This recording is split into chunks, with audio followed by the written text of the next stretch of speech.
Muy buenas noches, sean bienvenidos a esta nueva edición de Campus USACH en este jueves ya 22 de julio y como todos los días jueves acá en la 94.5 FM y también nuestro canal de YouTube de Radio USACH estamos con nuestros académicos y académicas del plantel de la Universidad de Santiago de Chile.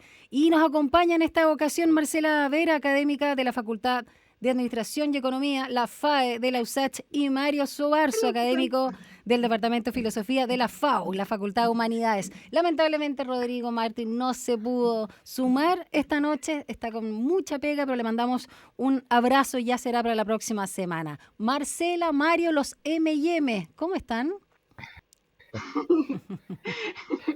Me encantó esa entrada. Muy bien. Era inevitable. A propósito que fuera micrófono, estábamos recordando, a propósito, todos los memes del cambio, ¿no?, que ha generado la ex negrita. Todavía la encontramos en los kioscos ahí como negrita, pero se viene la choquita de Nestlé, después de 60 años, acorde con los tiempos. Antes de entrar en otras teleseries del ámbito político, ¿qué les parece esta señal? O si le ven algún sentido más allá de todos los memes creativos que han salido al respecto. Yo no lo comparto mucho. De hecho, me reía mucho ayer porque vi estos cortos de doblado en el cual se reían con respecto al cambio de nombre, que es una cuestión que en el fondo ya entiendo que alguien cuando es que veía la negrita Juque, veía el monito que aparecían, pudiera asociarlo, pero hoy por hoy es porque en realidad es negrita.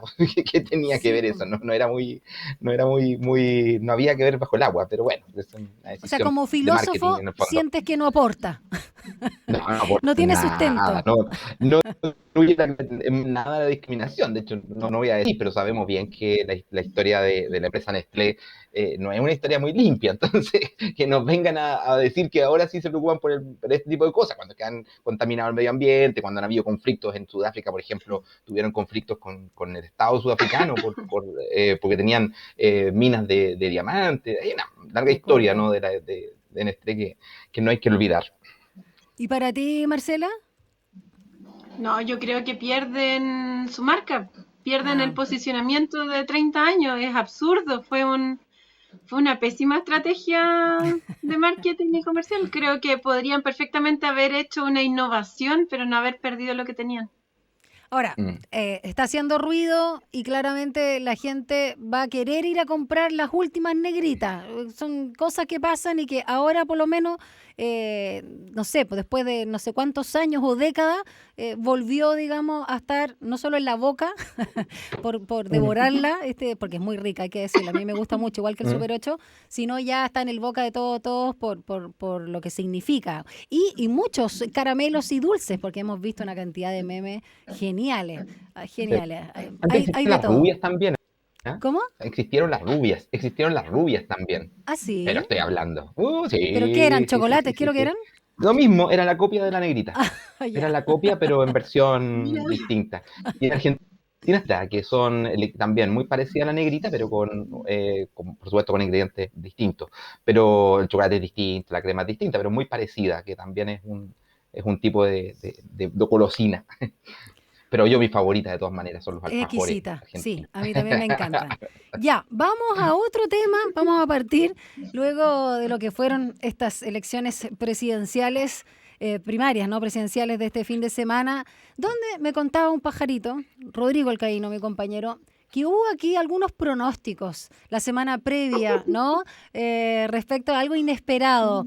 Claro, todos creíamos que la pelea iba a ser básicamente, más allá de las encuestas, que como decía, lo repito, Lucía Damer, y ahora funcionan solo como música ambiente, no hay que creerle, pero igual había una idea de que Jadwe y Lavín iban a quedar, o por lo menos Lavín desde el lado de la derecha. Así que ya nos vamos a centrar en el inesperado, o quizás no tanto, triunfo de Sichel, pero quiero partir con lo que está pasando tras el triunfo de Boric, sobre todo ahí en este escenario político post-primaria, con la unidad constituyente. Y lo primero que quiero preguntarle, junto con la percepción que obviamente tuvieron ahí de lo que ha pasado en todas estas horas y esperando lo que se va a definir el viernes, si esta unidad constituyente está unida o no, a propósito del cambio de nombre de la negrita, si debería cambiar el nombre. Parto contigo, Mario, que estás ahí muy inspirado con tu mate. Sí, bueno, varias cosas. Yo creo que la verdad el escenario a mí no me sorprendió tanto, yo lo había dicho, como decías tú, el jueves pasado, siguiendo justamente el devenir de la derecha, ¿no? Que uno sabía más o menos que iban a elegir por algo que fuera un caballo ganador. Lavín hoy día es un caballo perdedor, incluso se le nota en la cara, ¿no? Que está como medio, como una cara que transmite la sensación de agobio, Cansancio.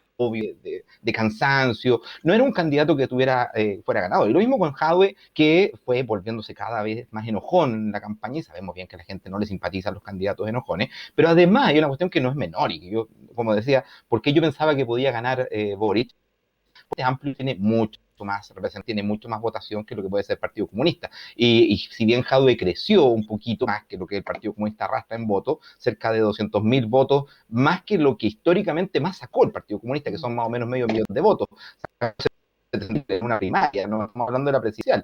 Entonces, había que considerar que esos factores, más el elemento anticomunista, más el elemento anti-Jadwe, que también era fuerte, Sí. más el elemento anti-jadwistas, más el elemento del votante de derecha y de la nueva mayoría, o ex nueva mayoría, que se sumó, actual unidad constituyente, que se sumó también a lo que fue la elección de Gabriel Boric. O sea, entonces, aquí cuando es que se quiere explicar la derrota por un factor unicausal, hay un error. Yo creo que es un factor multicausal, son pequeños nichos que se fueron sumando y le fueron aportando votos a los candidatos ganados. Es que haya habido una sola condición que ya da victoria. Ahora, ¿qué ocurre después de esto? Bueno, lo que sabíamos todos, ¿no? Sabemos que Jana Proboste es la mejor cortapisa respecto al crecimiento para el centro que puede tener tanto Boric como lo que es Sichel. Entonces, es una opción que no hay mucha posibilidad de quebrarla, tienen que aceptar que en el fondo sea ella, porque Narváez, por mucho que haya tratado de hacer campaña y todo, no ha crecido, porque Maldonado, por mucho que sea muy simpático, no es una persona que genere una gran adhesión, hay que decir otro candidato, no tienen muchas alternativas, ¿no? La verdad es que Unidad Constituyente está bastante contra la espada y la pared. Además, hay que entender que hay que potenciar, en particular, la democracia cristiana, porque es una de las fuerzas políticas débiles dentro de este momento, pero particularmente porque el que tiene el candidato presidencial es quien finalmente permea a lo que son los parlamentarios, que es una de las grandes peleas que se nos viene, porque probablemente Unidad Constituyente pueda salir presidencial, pero claramente Sichel no tiene ninguna alternativa. Yo no creo que pueda, y va a ir bajando a medida que pasen las semanas, que pasen los meses. Yo lo comparo justamente con el escenario post-1964, 1963, cuando es que muere justamente un senador allá en la zona de Linares y finalmente sale electo, hay una elección en fuerza en ese momento y gana Naranjo, que es el candidato de la izquierda en ese momento, de lo que llegaría a ser Unidad Popular, y finalmente la derecha, que apoyaba en ese momento a Durán, que era un senador del Partido Radical, radicalismo de derecha, hay que recordar que hay radicalismo de derecha e izquierda en ese momento, se suman a apoyar justamente a este candidato, y cuando se dan cuenta que no le va a poder ganar ni Frey ni a Allende, que saca más votos en esa elección, en 64, que con las que sale electo en el año 70, resulta que cambian y abandonan justamente a Durán y se van a votar por Frey. Y es una victoria muy amplia de Frey, de las pocas victorias en las cuales supera un 40% antes del año 73. Eso era bastante impensable porque no había segunda vuelta.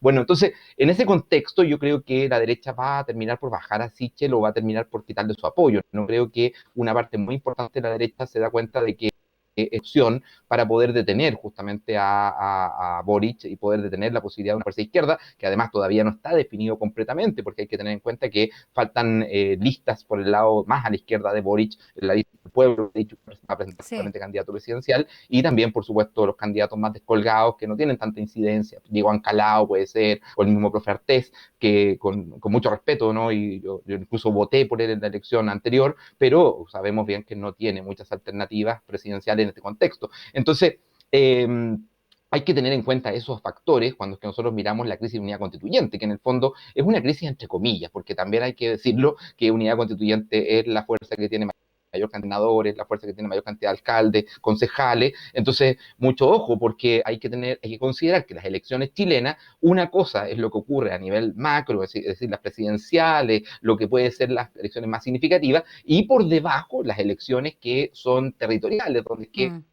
Mm. ya el Partido Socialista, el PPD, tiene una fuerza territorial muy fuerte, muy poderosa y que es capaz de arrastrar. Y lo otro, que es el tema del cambio de concepto, lo que tú decías, Daniela, a propósito del cambio de marcas, ¿no? Hoy día lo que tenemos es que tenemos una carencia de marcas. El Frente amplio, que tiene mucho poder, que tiene mucho impacto, de hecho lo vimos en la elección pasada, pero también ha surgido la marca de la lista del pueblo, que es una marca nueva que está apareciendo y que la gente no es que vaya a votar por un candidato de la lista del pueblo, sino que votan por la lista del pueblo. Y eso, por supuesto, que va a ser incidente en una elección presidencial, donde es que además, claramente Boric probablemente se corra mucho más hacia el centro de lo que ya se ha corrido, porque hay bastante historia para atrás con Boric de estar bastante al centro en bastantes circunstancias, incluyendo la salvación de Sebastián Piñera cuando fue acusado constitucionalmente. Entonces, ahí también nosotros tenemos que mirar eso, porque ahí puede darse una situación muy especial, y es que Sichel no pasa a segunda vuelta y que terminemos con una elección entre un candidato como Boric y Janja Proboste, que ya lo vivimos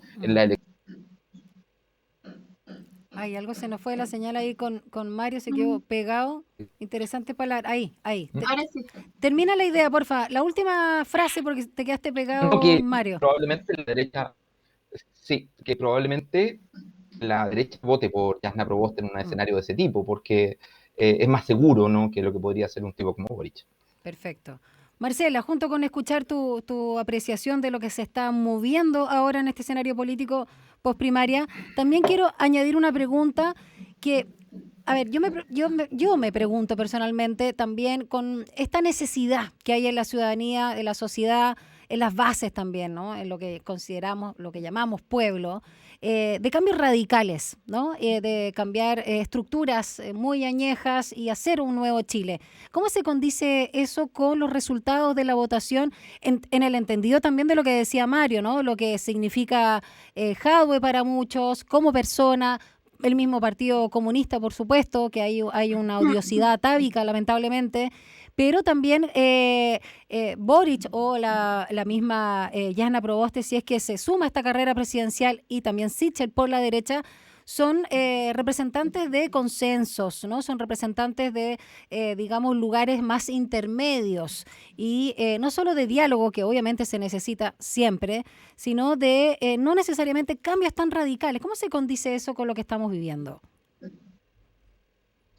Sí, bueno, eso yo creo que es una pregunta central en este periodo, porque finalmente lo que estamos, de hecho, se ha comentado internacionalmente, estamos viviendo el momento histórico social con mayor intensidad de Chile en el contexto de, además de una pandemia, con un proceso constituyente en curso, y los candidatos que ganan son los candidatos más de centro. Claro. Entonces, es contradictorio con lo que está ocurriendo en la realidad nacional, en los distintos niveles. Entonces, ahí hay yo diría, una dislocación entre, por una parte, la gente que fue a votar a la primaria y, por otra, el gran conjunto de la población que no participó en esa elección, pero que, sin embargo, ¿cierto?, hace parte de esa fuerza social que está en completa movilización. Y entonces ahí vemos que también hay un desajuste estructural en términos de la salida a este escenario, porque lamentablemente todos estos años estos últimos 30 años de la postdictadura, fundamentalmente de los gobiernos de la concertación, son gobiernos que, si uno podría localizar, serían gobiernos más bien de centro, ¿cierto? De ese como centro político que también se interpela en esta elección. Y lamentablemente las salidas estructurales que dieron para el país tenían más que ver con la profundización del neoliberalismo, la privatización, ¿cierto?, el despojo de los recursos y la ausencia de un Estado que pudiera garantizar derechos. Y eso va precisamente en contra de lo que ha significado estos últimos 10 años en nuestro país, si uno lo mira desde, digamos, la revolución que hubo en la educación, ¿cierto?, pasando por AFP, lo ambiental, lo feminista, hasta llegar a este proceso de estallido social. Entonces, ahí hay algo que no se está resolviendo adecuadamente por la vía electoral y que da cuenta también hoy día de que las fuerzas que fueron capaces de unirse generaron, ¿cierto?, este escenario de primarias. Yo era de la idea de que iba a perder efectivamente Lavín y que iba a ganar algún otro de los candidatos que pudiera ser asociado al emprendimiento. Y claro, Sichel, mirando, yo no me conecté mucho con la campaña de la derecha, pero mirándolo, por supuesto que simboliza ese concepto. Y lamentablemente la gente disocia esa noción de yo soy emprendedor y surgí desde lo más bajo y Toda esa estuve narrativa de la viviendo en una meritocracia, casa ¿no? tomada y todo ese simbolismo como, entre comillas, humanizante, somos los mismos, lo disocia del componente más político, ideológico, que finalmente es el que ejecuta toda esta serie de políticas que han sido en desmedro de la población. Entonces, ahí hay un componente que no se resolvió en esta elección y es muy claro en ese sentido. Y por otra parte ocurrió lo mismo en el caso de la apruebo dignidad, de este pacto que ocurría entre el Frente Amplio y el Partido Comunista. Si Jadwe, por ejemplo, hubiera ido en la lista del pueblo, seguramente hubiera sido otro el escenario, hubiera arrasado la elección. Pero el anticomunismo presente, ¿cierto?, es muy alto. Pero además había una serie de asociaciones que se hacían frente a la figura del Partido Comunista, ¿cierto?, con estos últimos años, y por tanto todavía la gente no le terminaba digamos, de comprender esta nueva apertura que se producía hacia la izquierda por parte de ese sector. Y fue muy poca gente a votar en términos de apoyo concreto hacia un candidato que representaba una serie de demandas sociales que eran traducidas a través de su programa, pero que yo diría que también hubo una falencia muy relevante en términos de comunicación. Me parece que todos los demás candidatos, yo he estado revisando bastante prensa estos días precisamente para poder como decodificar lo que está ocurriendo. En todos los demás candidatos invirtieron muchísimo en Big Data, pero muchísimo. Hizo parte sustantiva de su campaña. Entonces, claro, uno veía Twitter y estos candidatos estaban siempre dentro de la línea de tendencia, pero era porque ahí había dinero que estaba construyendo, ¿cierto?, esa tendencia al interior de las redes sociales.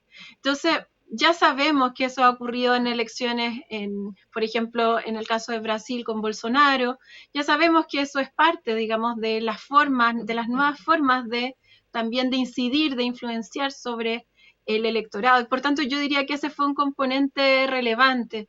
Y por último, me parece como la asociación de nueva generación con posibilidad de cambio, que claro, yo creo que eso también da cuenta, digamos, de esta disociación entre, por una parte, la política, el componente ideológico, y finalmente la figura que se vende en este componente más de campaña electoral. Entonces, ahí son elementos que, por supuesto, toman años en que la gente se dé cuenta realmente de cuáles son, digamos, los distintos escenarios y puede identificar claramente si es que un gobierno va a ayudarle o va a perjudicarle, que un poco, digamos, siempre la amenaza que existe en estas elecciones. Así que yo diría que en términos generales hay un problema de desajuste estructural entre la política, ¿cierto?, y la práctica electoral, y por tanto vamos a tener una acumulación de descontento social si es que el ganador o ganadora, que a mí me parece también que está todavía como en una suerte, está muy una parte Katz, parte de la lista del pueblo, en el centro Yasna Proboste, en los medios centro están estos dos candidatos que también son bastante emergentes, entonces tampoco es que tengan como asegurado, digamos, una futura elección, pero de la figura que surja, vamos a ver entonces la tendencia de cómo vamos a salir, ¿cierto?, de esta situación de crisis que vivimos en esta pandemia, pero en esta crisis social, económica y política también. Y si no la hay, va a significar que se va a profundizar de una forma mucho más fuerte, más profunda y por supuesto más violenta respecto de lo que ya hemos visto en los últimos años. Sí, de hecho quiero recoger algo que señalabas que me parece súper interesante porque estuvimos hablando, partimos al inicio a propósito de los chocolates, ¿no? Hablando de la construcción de marca y de los relatos, las narrativas, junto con generar esta narrativa de justamente, en este caso de Boric, con el lugar, o sea, como que la descentralización era real en el terreno, lo que significa las nuevas generaciones, y Sichel también presentándose como un hombre muy esforzado, de una familia también distinta, ¿no?, de las tradicionales, ¿no?, vinculadas a la derecha. Claro, se construye ahí, y el tema de la juventud, ¿no?, o de ser creo, si no me equivoco, que Sichel tiene 43 años, Boric tiene 35, o sea, estamos hablando de gente menor de 45.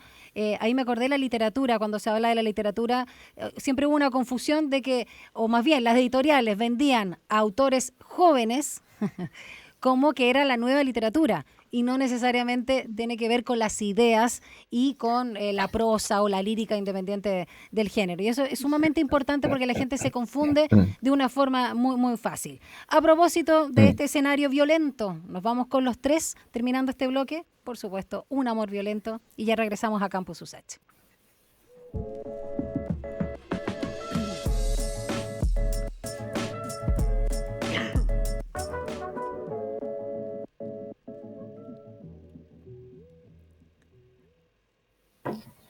Bueno, este tema da para mucho, de este escenario político que se está desdibujando y dibujando al mismo tiempo a la espera de lo que va a suceder el viernes, pero ya más o menos están, ¿no?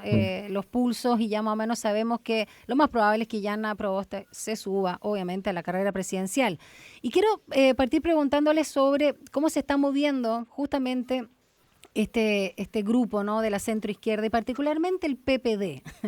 El PPD ha suscitado varias críticas, polémicas, resquemores, curiosidad, ¿no?, con toda esta cosa camaleónica también, o que ha generado una confusión, por eso se habla de teleseries de alguna forma. No solo de las figuras de personas que están un poquito más, digamos, ocultas, invisibilizadas, como tú señalabas, ¿no? Carlos Maldonado, ¿no?, que también ha criticado el apoyo de los parlamentarios PPD que se produjo el día de ayer con Yanna Proboste luego de que estuvo almorzando con su partido, con la DC, ahí en la Cámara, sino también qué es lo que pasa con Paula Narváez. Ya lo hemos dicho varias veces, no solo que no prendió, como se dice popularmente, sino que el llamado dedazo no funcionó mucho y incluso fue contraproducente respecto a la figura de Michelle Bachelet. Pero quiero detenerme un poco en qué simboliza hoy el PPD cuando también se está desmarcando no solo quizás del Partido Socialista y acercando más a un partido que un poquito más de derecha o más conservadora al menos de la centroizquierda, como la Democracia Cristiana. Mario Sobarzo. Yo encuentro súper interesante cómo lo planteas, Daniela, porque lo que nosotros estamos viendo es nuevamente el rebajarajamiento del mapa y la organización histórica del sistema político chileno, que es en 3 tercios. Y el problema está hoy día en que el centro del centro, ese tercio del medio, no está completamente definido. Tiene ciertas contradicciones en su definición, en su capacidad de hegemonía también interna, porque históricamente la hegemonía la ejerció la democracia cristiana. Pero hoy día están en una situación en la cual, por una parte, hay una derecha social que no calza dentro de las categorías de la derecha que podría ser el mismo concepto de emprendimiento, con concepciones respecto del neoliberalismo, son críticos respecto de eso, etcétera. Y por otra parte, como tú dices, el PPD en particular y una parte del Partido Socialista. No digamos que no tampoco el Partido Socialista es un solo bloque, también tiene homogéneo, sus contradicciones internas, etcétera. Entonces, hoy día lo que estamos viendo es que ese centro todavía no se define, porque efectivamente no tiene una hegemonía política de un grupo al interior de ello, pero que va hacia eso, porque eso es lo que es evidente y lo estamos viendo emerger, por ejemplo, en la Convención Constitucional. Somos las fuerzas minoritarias, son justamente las fuerzas centristas, y están sumándose a jugar justamente con las cartas de los demás porque se dan cuenta que no tienen capacidad de incidir en la política. Bueno, el centro hasta en un momento se va a definir, esto no podemos pensar que no se vaya a definir, especialmente si Yanna Proboste llega a ser candidata y pasa a segunda vuelta, que es lo bastante porque no podemos obviar, no podemos creer que con 1 millón de votos, que es 1 millón de votos probablemente nuevo, que es el que se suma al Frente Amplio y que ha cambiado un poco la estructura política del último tiempo, no podemos creer que con eso vayas a poder tener hegemonía, o a lo mejor puedes tener hegemonía en la izquierda, pero no puedes tener hegemonía con respecto al centro. Entonces, ahí hay un proceso de redefinición. Yo creo que están todos felices, desde el Partido Socialista hasta Renovación Nacional, están muy contentos porque aparezca justamente Yanna Proboste, porque se dan cuenta que desgraciadamente con Carlos Narváez no había ni posibilidad de entrar a competir políticamente, y para qué decir personajes como Maldonado u otros, ¿no?, que son mucho peores en términos de político, de marca política. Bueno, Proboste primero al tiro tiene una cosa a favor, que es mujer. O sea, eso ya Sí, es una cuestión sin duda. Sí, rompe la estructura. totalmente. De hecho, la lista del pueblo dijo que si ellos no iban a apoyar, por ejemplo, a Sharp, porque ellos iban a apoyar a una mujer, ojalá indígena. Es decir, bajo las categorías coincidentemente con Proboste. O sea, hay mucha gente que va a simpatizar con eso, de que ella sea mujer, de que los otros sean todos hombres, que tengan una lógica masculina, que se funcionen con lógica masculina, y lo que es peor, ¿no? Que aquí es donde es que empiezan ya los problemas más graves, porque parece que algunos de los candidatos también tienen bastante historia y esto va a ir saliendo. A mí me llama mucho que una fuerza política como el Frente Amplio, que ha demostrado un grado de moralina impresionante, o sea, yo no me simpatiza la que fue a apoyar a Breones, como se llama, la Javiera Parada, pero que la hayan sacado de una campaña porque había con unos grados de más de alcohol, y no la hayan dejado participar, da cuenta, ¿no?, de una forma de concebir lo que es la relación entre moral y política, que a mí no me gusta, pero que lo peor de todo es que parece bastante feble, porque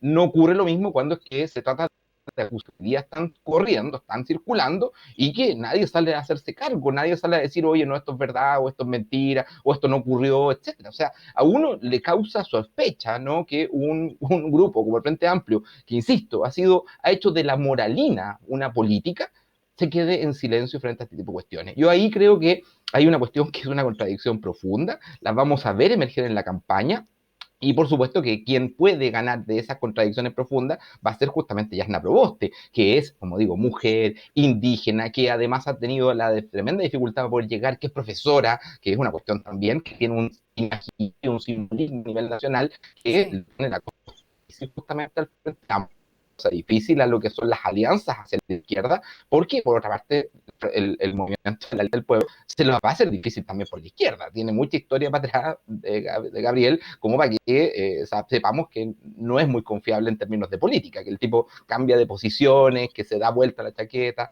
El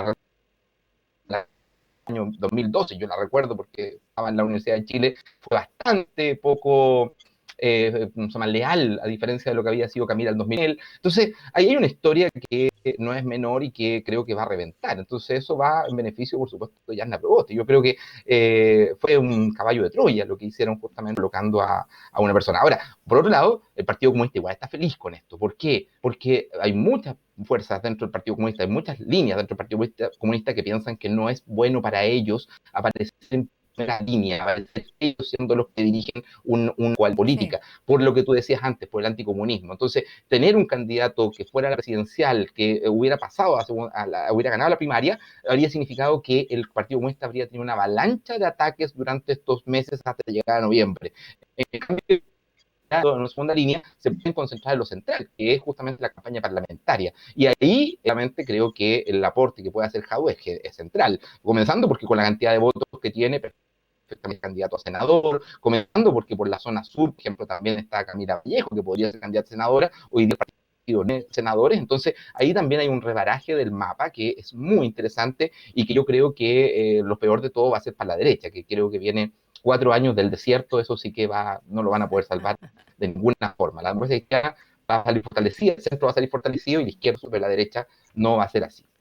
A propósito de estos próximos 4 años, Marcela, que muchos hablan de que va a ser un gobierno de transición por la misma constituyente o las nuevas bases que va a sentar la nueva Carta Magna, por todos los cambios que se están generando, que van a tener sus respectivas bajadas en leyes, etcétera. Para muchos, y quizás el hecho que no haya salido, por ejemplo, su candidato, Daniel Jadwe, puede significar incluso una posibilidad de que se acomode todo, que dejen lista la casa este nuevo Chile, para que los cambios estructurales se puedan después haber una gobernabilidad real. Aunque nunca se sabe cuánto podría cambiar este anticomunismo, ¿no?, chileno. Y eso llama la atención cuando antes, lamentablemente, con toda la discriminación que había en nuestro país, no solo las mujeres no estaban invitadas a participar en la política en puestos relevantes, en este caso una presidencia, como sí marcó ¿cómo se llama? Cacofonía, pero marcó la diferencia Michelle Bachelet, y el hecho de tener una ascendencia, en este caso, de un pueblo originario, como es el caso de Jasna Proboste, Proboste con el pueblo de Aguita. Entonces ahora, claro, se da vuelta y hay otro relato, por supuesto, que aboga a mayor igualdad, inclusión y, por supuesto, un país mucho más pluralista en todo sentido, ¿no? Pero quiero preguntarte si tú crees, primero, si es injusto este anticomunismo, porque muchos relacionan el comunismo chileno con la Unión Soviética o con otras dictaduras bien duras que han existido bajo el alero de este partido. Y para muchos, más entendidos incluso que la masa, el comunismo chileno es uno de los más, digamos, republicanos y democráticos del mundo. Entonces, ¿cuánto podría, a la espera de que se generen estos cambios estructurales, también cambiar la visión acerca de Daniel Jadwe u otro candidato del Partido Comunista? No sé si se entendió todo lo que dije. Sí, completamente. Yo creo que uno de los elementos que habría que incorporar como categorías interseccionales tendría que ser necesariamente la discriminación ideológica. A mí me parece que la izquierda sufre permanentemente discriminación ideológica. O sea, por el hecho de pensar como de izquierda se le discrimina de una serie de espacios, lugares, medios de comunicación, incluso uno lo podría mirar a nivel de la sociedad. O sea, discriminación de los ciudadanos hacia esa ideología, sin comprender realmente de qué se trata esa ideología, porque cuando entonces uno relata, ¿cierto?, de qué se trata, pues la gente asocia con aquel horizonte al cual realmente quiere ir, como por ejemplo uno lo podría hacer respecto del buen vivir, o de que se puedan redistribuir las riquezas, ¿cierto?, se pueda reasignar los derechos de propiedad, que son los fundamentos, digamos, que uno podría encontrar en los primeros principios del comunismo, que ahora uno lo podría perfectamente actualizar en una lógica feminista, ¿cierto? Estos feminismos de clase que plantean que efectivamente las mujeres no vivimos la misma discriminación, quienes, por ejemplo, son profesionales o quienes solo son trabajadoras o solo amas de casa, ¿cierto? Ahí hay una discriminación permanente respecto de la clase a la cual la mujer pertenece, la clase intelectual también a la cual se le asocia, ¿cierto? También ahí se produce una discriminación importante y el comunismo relaciona, ¿cierto?, estos feminismos que guardan relación con este tipo de discriminaciones. No lo hacen los feminismos blancos normalmente. Y el comunismo también, en su versión más actual, incorpora aquellos elementos que guardan relación con el medio ambiente, que también ha sido parte de los cuestionamientos, si uno quiere, de los gobiernos más soviéticos y cómo tuvieron ciertas implicancias con las lógicas medioambientales, pero si uno mira, por ejemplo, las raíces comunistas versus cómo se van relacionando con el mundo campesino, indígena y con las comunidades que están por la protección del medio ambiente, uno se da cuenta que los comunismos han también estado dentro de esas trayectorias. Y por tanto, entonces cuando uno empieza a comentar este tipo de cosas, ya como a desenmascarar, ¿cierto?, este perfil más mediático anticomunista, se da cuenta que no tendría por qué generar discriminación, que perfectamente hay más bien una sintonía en algunos momentos. Yo creo que es plenamente injusta el anticomunismo que en particular sufrió Jadwe. Me parece que uno tiene que tener la capacidad de estar en una sociedad en donde exista precisamente no solo tolerancia, sino que también escucha, integración respecto de lo que los distintos sectores van planteando, de manera de construir inclusivamente. Yo creo que ese horizonte es muy importante y también hay que darle, para que eso pueda ocurrir, ¿cierto?, oportunidad a que nuevos sectores puedan ingresar dentro de los espacios de gobernabilidad. Y ese es el centro que hoy día se está moviendo, ¿cierto? Vamos a ir observando paulatinamente en la medida de que la gente se da cuenta que no se van cumpliendo, ¿cierto?, los cambios que requerimos, se va a ir moviendo cada vez más hacia la izquierda, y eso es lo que vamos a ir viendo durante los próximos años. Respecto del tema de Jasna Proboste en particular, yo creo que Jasna Proboste genera mucha sintonía por el hecho de ser mujer, por el hecho de ser indígena y por el discurso que normalmente ha tenido en distintos momentos. En particular, en el último año uno podría verle un rol muy activo. es un discurso que no se centra desde la iglesia, desde la religión, desde la moral, sino desde lo que se debe hacer. Y entonces puede ser un discurso muy capturante con la ciudadanía. Yo creo que uno de los problemas más importantes de Jasna Proboste es que es DC. Es de la DC, estaba Si no pensando fuera lo DC, mismo. Exacto. si sí, no con fuera su- DC, sí, podría apoyarle a un espectro sí. impresionantemente amplio. Bueno, lo que De hecho, pasó con ella se Michelle mueve Bachelet al inicio, ¿no? El primer gobierno, por ser socialista, también tuvo ese sesgo para muchos, ¿no? Desde el otro lado. y claro, no tiene que ver ahí sí como con una discriminación, sino que está basado en los hechos, en lo que han ido haciendo Mm, el Partido Demócrata Cristiano en los últimos años, porque si uno, por ejemplo, va a los años 60, la democracia de los años 60, es lo que uno podría encontrar ahora en la lista del pueblo, ¿entiendes? claro. En términos de la defensa de la garantización de los derechos de propiedad, ¿cierto? Y en fin. Entonces, más bien ahí hay un cobro sobre la trayectoria política que hoy día están teniendo determinados partidos y la disociación que además se está produciendo respecto de los cambios que se requieren, porque no podemos seguir como intentando movernos en un centro político para tener como a todo el mundo, ¿cierto?, en una lógica de estabilidad en medio de una crisis. O sea, lo que vamos a hacer es estabilizar la crisis, no vamos a salir de la crisis. Mm. O sea, es muy importante que eso pueda comprenderse.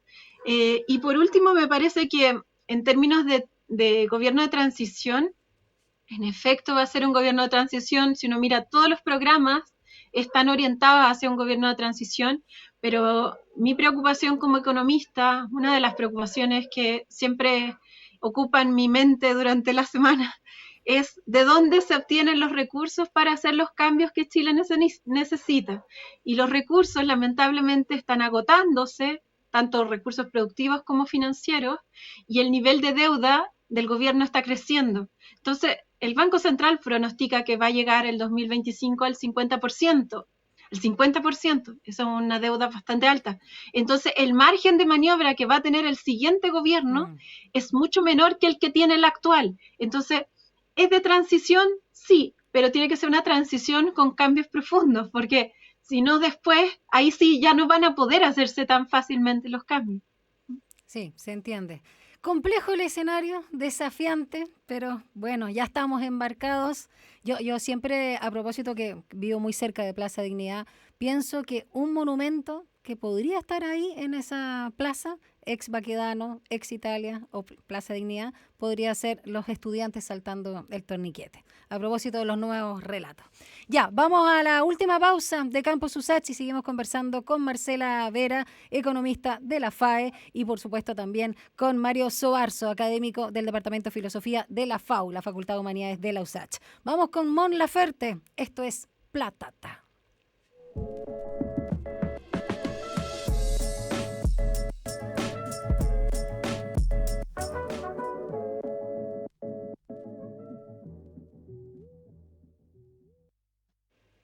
Bueno, claramente terminar con el sistema de las AFP fue una de las grandes demandas que se han visto en las calles y no solo en el estallido social. Es de larga data y por supuesto es parte de estas exigencias que hace el pueblo porque ya no pueden ser más miserables las pensiones. Y lo que preocupa ahora, y por eso quiero sacar a colación el tema que justamente también está liderando la senadora Jimena Rincón de la Democracia Cristiana, también presidenta de la Comisión de Hacienda del Senado, respecto a solicitar ya una audiencia directamente al presidente Piñera, luego de haber pedido también explicaciones a la superintendencia del área, ¿no?, de pensiones, por esta caída sostenida en el último tiempo y bastante dramática del llamado Fondo E, que además pareciese ser, y lo que prometía, el menos riesgoso, ¿no?, el más estable.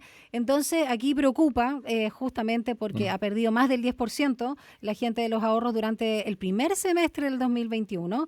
Y hay otro tema que tiene relación con la fijación de la tasa de interés del retiro programado, en este caso del mes de julio, que tiene dos tasas distintas. Quiero partir, Mario, con tu permiso, con Marcela, que es la experta en la materia también, para que nos vaya aclarando un poco ¿por qué se produjo esto con el Fondo E en particular? ¿Qué se puede hacer para que la gente no se quede sin su plata y no tenga una caída tan estrepitosa? Marcela. Sí, bueno, hay diversos componentes que afectaron las inversiones que realizan las AFP. Yo diría que el primero de ellos tiene que ver con un carácter estructural, que es dónde invierten las AFP. Invierten en bonos, ¿cierto? Pero también invierten en la bolsa e invierten en fondos de inversión. Y eso hace que cada vez que ocurra una crisis, esa variación, ¿cierto?, pueda ser estrepitosa. Y eso es lo que estamos viendo hoy día. Yo justo bajé la última ficha de estadística previsional que corresponde al mes de julio de este año, y la variación real de los últimos 12 meses del fondo E ha sido 31,7%. 31,7%. Es altísima, o sea, ahí hay una pérdida, ¿cierto?, de casi un tercio de los fondos de pensiones. Y claro, si uno lo mira como los fondos en total, hay una variación real de los últimos 12 meses, una pérdida de 17%. Entonces, en efecto, el que peor se comportó fue el fondo E, y luego los distintos fondos, ¿cierto? También tuvieron pérdidas de menor magnitud hasta llegar al fondo A, que tuvo una rentabilidad del 2,1, pero es básicamente por el comportamiento que ha tenido la bolsa versus, ¿cierto?, los otros instrumentos que guardan relación con los bonos. Y claro, ahí hay varios componentes relevantes: la tasa de interés, ¿cierto?, la reducción relevante de la tasa de interés, los riesgos que tiene hoy día, ¿cierto?, tener deuda pública chilena, por lo que decía anteriormente, que la proyección es que esta deuda aumente, por tanto se convierten en instrumentos riesgosos. Eso hace entonces que tengamos hoy día, además, inversiones porque hay un delta, digamos, que igualmente está invertido en bolsa, entonces también seguramente recibió un impacto desde ese lugar. Y entonces da cuenta de cómo hoy día estamos teniendo el efecto ya estructural de la promesa que fueron los fondos de pensiones en términos de la rentabilidad que podrían obtener. De la promesa del otro, Piñera. Aquí hay una discusión que no podemos seguir como mirando solamente, como observando, como siendo espectadores de que la variación de los fondos de pensiones esté al ritmo de las crisis económicas. Lo que aquí necesitamos es generar un nuevo sistema de inversiones de los fondos de pensiones que entonces estén relacionados con inversiones que sean rentables, productivas y que den además empleo para el país, pero que además tengan una rentabilidad muchísimo mayor, ¿cierto?, que el histórico que uno puede encontrar en torno al 5% en los últimos años, y que entonces permitiría aumentar realmente las pensiones. Esa discusión los grandes poderes económicos no la quieren dar porque quieren seguir teniendo control sobre los recursos que se obtienen de los fondos de ahorro de los trabajadores y las trabajadoras. Quiero tomar el análisis que hizo Marcela para preguntarte también, Mario, como una reflexión un poco más profunda en relación a cómo debiese ser un sistema justo donde no se especule con la plata, ¿no? Los ahorros que hemos tenido de toda nuestra trayectoria laboral. No sé qué ejemplos podemos ver también en el mundo, en este mundo que, digámoslo, mayoritariamente neoliberal o capitalista al menos, donde se tenga una visión distinta respecto a esto, porque esto tiene que ser no solamente ir creciendo, sino tiene que obviamente resguardarse como algo bastante sagrado, porque nos lavamos la boca con la vejez y la jubilación, palabra que quedó gigante, que no calza nada con los años que vamos a vivir cuando seamos viejos, o los viejos, nuestros adultos mayores hoy. Sí, fíjate que, bueno, yo estoy en el fondo E y estoy francamente indignado con lo que está sucediendo, porque si la gente se recuerda cuando se creó el fondo E, el problema se planteó como una alternativa justamente para las personas que no querían correr tantos riesgos, que querían tener un grado de seguridad y que su dinero estuviera relativamente seguro. Claro. Bueno, con lo que dice Marcela, nosotros, los que pertenecemos a ese fondo, hemos perdido más con el fondo que lo que hemos sacado con nuestros 3 retiros. O sea, el equivalente a los 3 retiros es el 30% y lo que ha perdido el fondo es un 31%. O sea, es más lo que hemos perdido que lo que es el fondo. Yo no he escuchado a ninguna, creo, político, de aquellos que eran los que salían a decir, no, es que si dejamos que la gente saque su 10%, vamos a desfinanciar el sistema, vamos a destruir el sistema. A ninguno de ellos los he escuchado salir a gritar, aparte de Rincón, respecto de lo que está ocurriendo con el fondo E. O sea, el grado de silencio, el grado de complicidad, el grado de lenocinio que hay aquí en el mundo político respecto de lo que son sus responsabilidades con nosotros, que fuimos obligados a entrar a la AFP, porque yo estoy secuestrado dentro de la AFP, no tengo ninguna alternativa de poder salirme de eso y decir, pásenme mi plata por último, yo me la llevo y la administro yo. Estoy secuestrado dentro de un sistema que es brutal, que es violento, que es además se impuso por la violencia, porque mi papá, que trabajaba en esa época en Hotel Carrera, los Luxich lo obligaron a cambiarse a todos los trabajadores del Hotel Carrera al sistema de AFP, no tenían ninguna posibilidad de quedarse en el sistema de ILP. Y bueno, sabemos por qué lo hacían, porque los Luxich se vieron beneficiados por los fondos de pensiones. Entonces, cuando nosotros hablamos de esto, el Luxich Avaroa, el papá del señor que está ahora, que es el dueño de las empresas, ¿no? Y de aquel momento que mi papá participó en la huelga del Hotel Carrera, después los echaron a todos los que participaban en la huelga, así era la persecución en dictadura, estaba frente, además, Carrera frente a la Moneda, imagínense, en la década de los 80 hacer una huelga frente a la Moneda, te tomaban fotos, ¿no? Era lo mínimo que ocurría, así que, y eso ocurrió. Bueno, yo estoy indignado, la verdad es que no sé si hay una alternativa mejor o peor. Lo que sí no quiero es que este sistema siga financiando a los ricos, que este sistema siga siendo un sistema que empobrece a la gente y en último término que nos dé la alternativa, por último, de decidir estar en un sistema de pensiones que sea, solidario. Porque lo que uno ve es que los que podemos aportarle a algo a nuestros viejos, a nuestras viejas, es lo que ha permitido que la gente no pase hambre. Es lo que ha permitido que los viejos y las viejas no estén en una situación de miseria. Pues si no hay una relación con gente más joven, familiares, hijos, sobrinos, etcétera, que se hagan cargo, lo que tiende a suceder es que esta gente termina en situaciones de abandono. Entonces, tenemos un Estado que habla de los niños y el presidente veta lo que tiene que ver con los niños. Tenemos un Estado que habla de la defensa de los viejos y cuando es que vemos a los viejos, vemos que pagan pensiones miserables, que no les dan ninguna alternativa, que los tienen amarrados en un fondo, les dicen cámbiese al fondo E porque usted se va a jubilar pronto y más encima ese fondo pierde dinero. Eso es lo que a mí me da problema, no tanto, yo no tengo alternativas técnicas como podría tener Marcela respecto de esto, ahí se han propuesto, nomás FP tiene un estudio técnico con la Fundación Sol que es extraordinario respecto de modelos alternativos, existen, pero desgraciadamente nuestra casta política no quiere soltar esa plata, porque además sabemos de que las AFP son un excelente negocio para los políticos que pierden elecciones, que terminan en los directorios, incluyendo, y aquí viene nuevamente el problema, la senadora Rincón, que fue parte de un directorio de una AFP y hoy día, claro, está preocupada por la defensa, pero resulta que hay un pequeño problemita, ¿no?, entre su historia y lo que está ocurriendo hoy día. Entonces, ahí hay una cuestión que para mi problema es político, no tiene tanto que ver con lo técnico, sino que con la promesa que nos hicieron, que la hizo Izaguirre, la hizo el que fueron ministros de Hacienda los que hicieron estas promesas y que finalmente terminan siendo más pobreza, terminan siendo más miseria, terminan siendo más abandono, terminan siendo una cuestión tremendamente violenta porque no tenemos alternativa. Ni siquiera podemos decir, por último, pásenme la plata, o sea, déjenme administrarla yo y voy a perder menos plata, se los aseguro, que lo que ustedes me están perdiendo. No tenemos alternativa.